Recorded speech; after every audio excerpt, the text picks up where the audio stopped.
জানাই যে কুণাল ঘোষ গতকাল কি বলেছেন, শুনবো একটু। যদি কারুর কোথাও কোনো সমস্যা বলে মনে হয়, কেউ কোনো রকম আইন বহির্ভূত বিজেপির প্ররোচনায় পা দেবেন না। তৃণমূল কংগ্রেস কোনো হিংসাত্মক প্রতিবাদ সমর্থন করবে না। যদি কাউকে কোথাও বাদ দেওয়ার চেষ্টা হয়, যদি দেখা যায় মানুষকে হয়রান করা হচ্ছে, সেক্ষেত্রে সাংবিধানিকভাবে আইনের সাহায্য নিয়ে যথাযথভাবে প্রতিবাদ হবে। মমতা বন্দ্যোপাধ্যায়ের উপর আস্থা রাখুন, অভিষেক বন্দ্যোপাধ্যায়ের উপর আস্থা রাখুন, তৃণমূল কংগ্রেসের উপর আস্থা রাখুন। কর্নেল চৌধুরী খুব স্পষ্ট করে দিয়েছেন কুণাল ঘোষ। তিনি যেটা প্রথম কথা বললেন যে বিজেপির প্ররোচনায় পা দেবেন না, 2 নম্বর তিনি বললেন যে আইনের ওপর আস্থা রাখুন, 3 নম্বর বললেন মমতা বন্দ্যোপাধ্যায়ের ওপর আস্থা রাখুন। কিন্তু আমরা এই পর্বের শুরুতে শুনিয়েছিলাম যে এসআইআর হলে মোথাবাড়িতে নাকি যদি নাম বাদ যায় তাহলে তিনি লণ্ডভণ্ড করে দেবেন বলেছিলেন সাবিনা ইয়াসমিন। তাহলে কি এবার তৃণমূল কংগ্রেস বুঝতে পারছে যে আর এসআইআর তো হয়েই গেল, সেই কারণে কি এই সুর? দেখুন, কুণাল বাবুর এই সুরটা যদি প্রথম দিকে থাকতো আমার ভালো হতো, যে আমরা যেটা বলছি যে এসআইআর একটা কনস্টিটিউশনাল বডি করাচ্ছে এবং আমরা প্রত্যেক কনস্টিটিউশনাল বডি, যে সুপ্রিম কোর্ট হোক, ইসিআই হোক, আমাদের উপর পূর্ণ আমরা তাদের বিশ্বাস করি, আমাদের বিশ্বাস আছে, তাদের বিশ্বাসযোগ্যতা আছে এবং আমরা জানি তারা টাইম বাউন্ড যে প্রোগ্রামটা দিচ্ছে তারা সেটা করবে। বিহার তার এক্সাম্পল, তার আগেও 2002তেও এই এসআইআর হয়েছে, তখনও ইসিআই করেছে। কে ইসিআই তে তখন ছিল, it is not material, constitutional body, তার বিশ্বাসযোগ্যতা আছে বলে আমরা সাধারণ ভারতীয়রা সেইভাবে মানি। এবং তৃণমূল কংগ্রেস যদি প্রথম থেকে এই সুরটা থাকতো আমার মনে হয় ভালো, যে এসআইআর হলে যদি নাম বাদ যায় আগুন জ্বলবে, চোখ বার করে দেবো, এই যে হিংসাত্মক কথাগুলো, এগুলো থেকে যদি সবাই বিরত থাকতো আমার মনে হয় ভালো। কারণ আমরা এখনো জানি না, এখনো ঠিকভাবে এসআইআর শুরু হয়নি, তার আগেই এই সব কথাগুলো আমার মনে হয় যে একটা বিশৃঙ্খলা সৃষ্টি এবং সেটাকে এই প্ররোচনা দেওয়াচ্ছে লোকদের, সাধারণ যারা কর্মী, তৃণমূল কর্মীদের প্ররোচনা দেয়া এবং তাদের উত্তপ্ত করে একটা উত্তেজনা সৃষ্টি করে। এর থেকে বিরত থাকলে ভালো। কুণাল বাবু যে কথাগুলো বললেন গতকাল, এটাই ঠান্ডা মাথায় প্রত্যেকের কথা উচিত। এই কথাগুলো যদি প্রত্যেক লিডার বলে আমার মনে হয় ভালো। কারণ আমরা যতক্ষণ না, আমি আবার বললাম, বৈধ ভোটার ভারতীয় নাগরিক তার ধর্ম না দেখে যদি তার মানে ভুলভাবে তার নাম কেটে দেওয়া হয়, নিশ্চিতভাবে আমরা কেউ সেটা চাই না।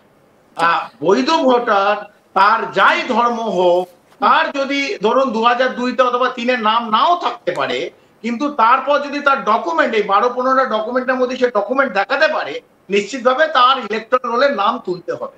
তো বৈধ ভোটার তার যদি নাম মোহাম্মদ অথবা অন্য কোনো সংখ্যালঘু সারনেম থাকে, তাকে বাদ দিয়ে দেবো, এই কথাটা আমার মনে হয় কোথাও না কোথাও সবার বিরত থাকা উচিত। বিশেষ করে ভারতীয় জনতা পার্টি, যারা এসআইআরটাকে ছেড়ে এই পুরো জিনিসটাকে হিন্দু মুসলমানের মধ্যে নিয়ে যাচ্ছে এবং বলছে হিন্দুদের কোনো ভয় পাওয়ার দরকার নেই, যারা অবৈধভাবে মুসলমান ঢুকেছে তাদের নাম কাটা যাবে এবং 1 কোটি নাম কাটা যাবে, কেউ বলছে 1.5 কোটির নাম কাটা যাবে।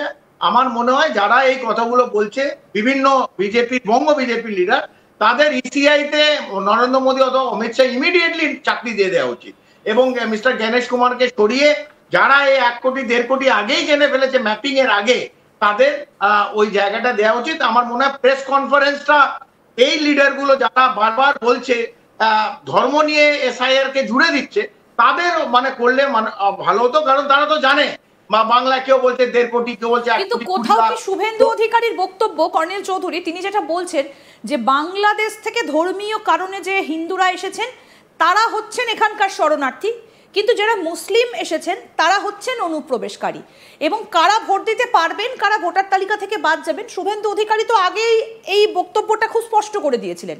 সেখান থেকেই তো এই যে ধর্মীয় বিভেদ বা ধর্মীয় এই যে একটা অশান্তির সূত্রপাতের ইঙ্গিত, সেখান থেকেই তো এসেছে।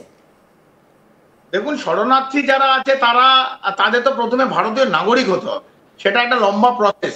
শরণার্থী হতেই সিএর অ্যাক্ট অনুযায়ী তারা শরণার্থী হয়ে গেল, কিন্তু তার মানে যে তারা কালকে ভোট দিতে পারবে 2026-এ, এটাও নয়।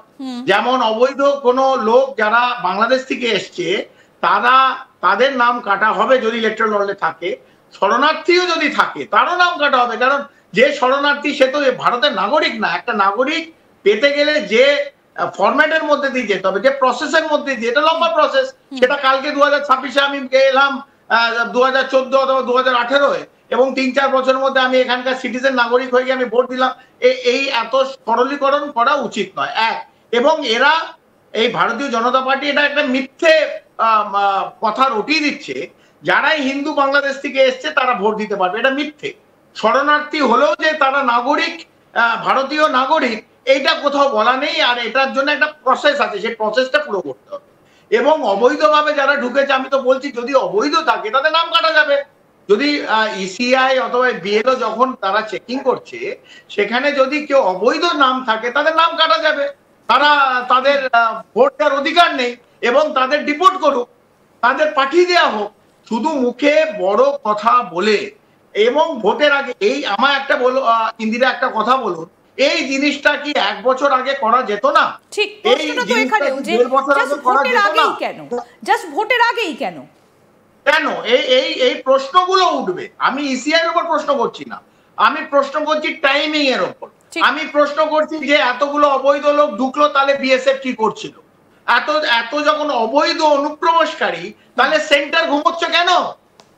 শুধু কেন্দ্র 540 কিলোমিটার বেড়াতার হয়নি বলে সবাই 1.5-2 কোটি 3 কোটি লোক ঢুকে বসে আছে, এবং সেন্টার নাকে সর্ষের তেল দিয়ে ঘুমোচ্ছে, এই কথাটাও ঠিক নয়।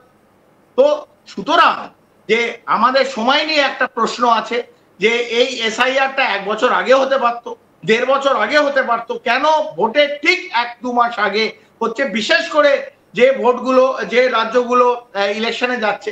কিন্তু একইভাবে আসামকে কিন্তু খুব হালকা ভাবে, সাইলেন্ট ভাবে, চুপি চুপি বাদ দিয়ে দেওয়া হলো। এটাও একটা প্রশ্ন যাচ্ছে যে আসামে নিশ্চিতভাবে অন্যভাবে গণনা চলছে, কিন্তু এসআইআর আসামে কেন হবে না?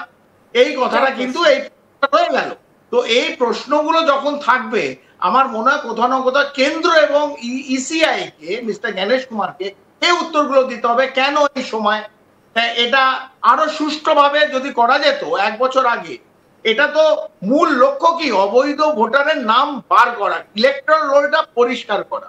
এটার সঙ্গে ইমিডিয়েট ইলেকশনের কিছু নেই, ইলেকট্রাল রোলের আছে। তো ইলেকট্রাল রোলটা 1 বছর আগে যদি রেডি করা যেত, তাহলে ইলেকশনটা আরো ভালো করে হতো। এখন ভয় দেখানো, যদি এসআইআর না হয় তাহলে আমি প্রেসিডেন্ট রুল করে দেবো, আমি পেছন দিক দিয়ে সরকারটা নেওয়ার চেষ্টা করব, তার মানে কেন্দ্রে কোথাও না কোথাও একটা গন্ধ পাওয়া যাচ্ছে, কেন্দ্রে এর মধ্যে জড়িয়ে আছে। অথবা কেন্দ্র এই পুরো জিনিসটাকে পশ্চিমবাংলা, যেহেতু বহুবার চেষ্টা করে পশ্চিমবাংলায়